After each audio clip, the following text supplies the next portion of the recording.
durante el siglo VI, cuando el Imperio Romano de Occidente ya era solo un recuerdo, una parte del viejo mundo romano seguía resistiendo desde Oriente. No era un imperio joven ni expansivo, era un imperio cansado, rodeado de enemigos, con fronteras demasiado largas y recursos limitados.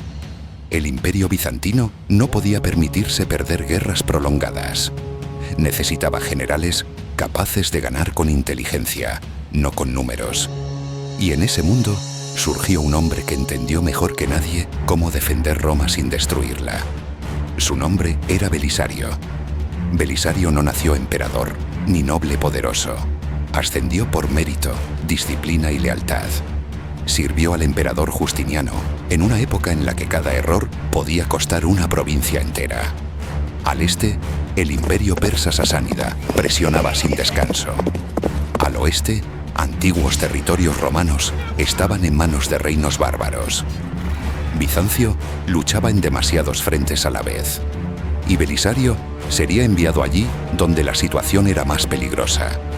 Para entender a Belisario, hay que entender su forma de hacer la guerra. No buscaba el choque directo si no era necesario.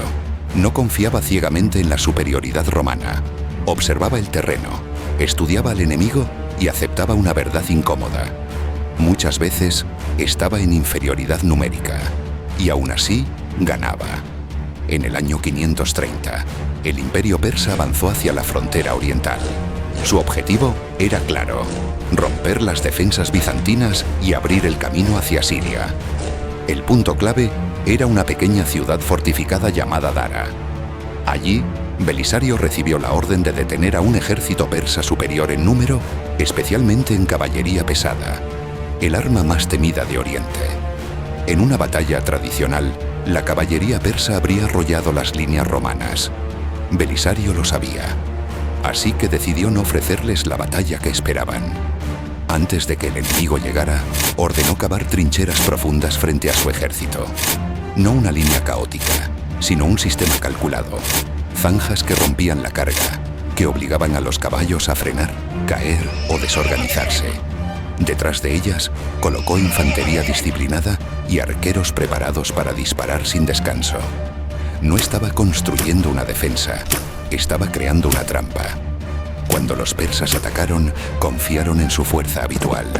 La caballería avanzó con velocidad, con el peso del metal y la seguridad de quien ha ganado así muchas veces.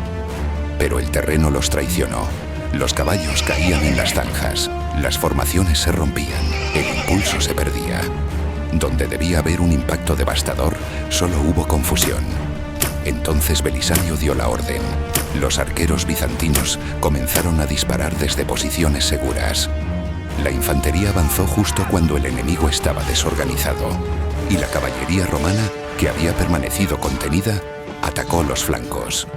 No fue una masacre inmediata, fue peor para los persas. Una derrota lenta, frustrante, inevitable. Un ejército más pequeño había derrotado a uno más grande sin necesidad de heroicidades inútiles, solo con preparación, paciencia y conocimiento del enemigo. La batalla de Dara fue una victoria decisiva, no solo por el resultado, sino por el mensaje. Belisario demostró que la guerra no se gana siempre con más hombres, sino con mejores decisiones. Que incluso la caballería más temida del mundo puede ser neutralizada si se le obliga a luchar en condiciones que no controla.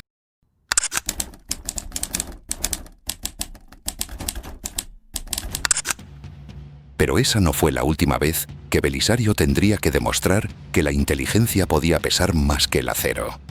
Años después, el imperio volvió a llamarlo. Esta vez, el peligro no venía de una frontera lejana ni de un enemigo desconocido, sino de una herida abierta en el corazón del viejo mundo romano.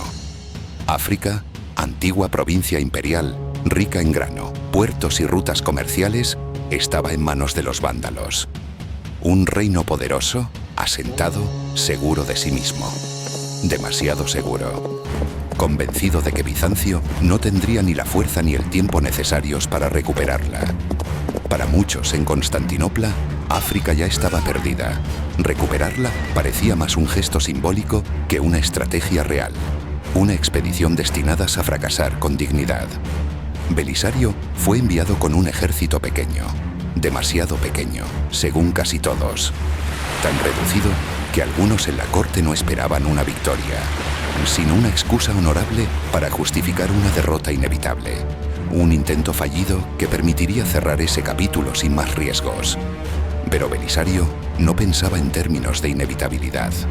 Sabía que los vándalos confiaban en su superioridad numérica, en su dominio del territorio y en la idea de que nadie se atrevería a atacarlos en su propio corazón. Sabía que subestimaban a los romanos de Oriente, a quienes consideraban débiles, lejanos, más preocupados por intrigas internas que por la guerra real.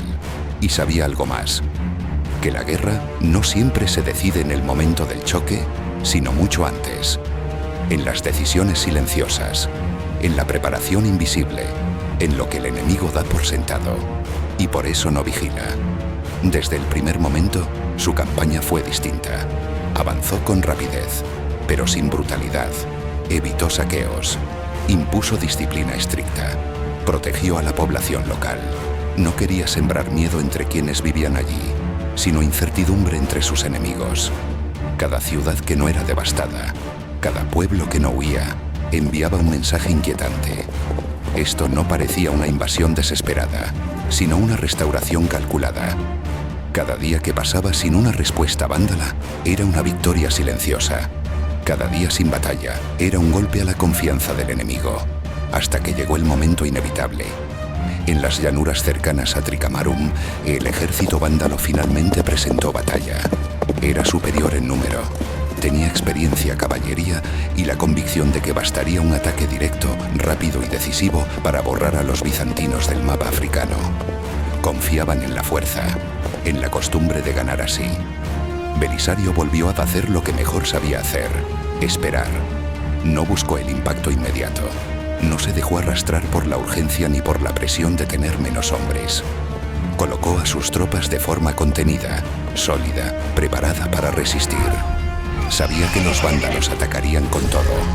Sabía que buscarían una victoria inmediata, aplastante, definitiva. Y sabía que, si lograba resistir lo suficiente, el error aparecería solo. Y apareció. En medio del combate, en el caos propio de una batalla mal calculada, el rey vándalo cayó. No fue una muerte heroica. No hubo duelo memorable ni gesto legendario. Fue el desorden el que lo reclamó. Pero en la guerra, la percepción importa tanto como la realidad. La noticia se extendió como un veneno. Las filas vándalas comenzaron a perder cohesión. Las órdenes dejaron de llegar. La confianza se transformó en duda. El ataque, que debía ser arrollador, empezó a fragmentarse. Y entonces, solo entonces, Belisario ordenó avanzar. No con furia, con precisión. Lo que siguió no fue una aniquilación caótica, sino algo mucho más devastador. Una ruptura total. El ejército vándalo dejó de ser un ejército. En pocas horas, un reino que había dominado África durante décadas dejó de existir como poder militar organizado. África volvió a ser romana. Pero la victoria tuvo un precio que no se pagó en sangre. El éxito de Belisario empezó a incomodar. En Constantinopla, algunos comenzaron a preguntarse si aquel general demasiado eficiente seguía siendo simplemente un servidor del imperio, o si estaba acumulando algo más peligroso que territorios: prestigio. La admiración dio paso a la sospecha, la gratitud al recelo. Y aún así, cuando Italia cayó en manos de los ostrogodos y Roma volvió a ser un campo de batalla, solo hubo un nombre al que recurrir. Belisario regresó a Italia con menos tropas que nunca. Defendió Roma durante un asedio interminable, rodeado de enemigos, traicionado por aliados, ignorado por refuerzos que nunca llegaron. Resistió no por fuerza bruta, sino por cálculo, engaño, desgaste y paciencia. Ganó, perdió, volvió a ganar, y aún así fue apartado.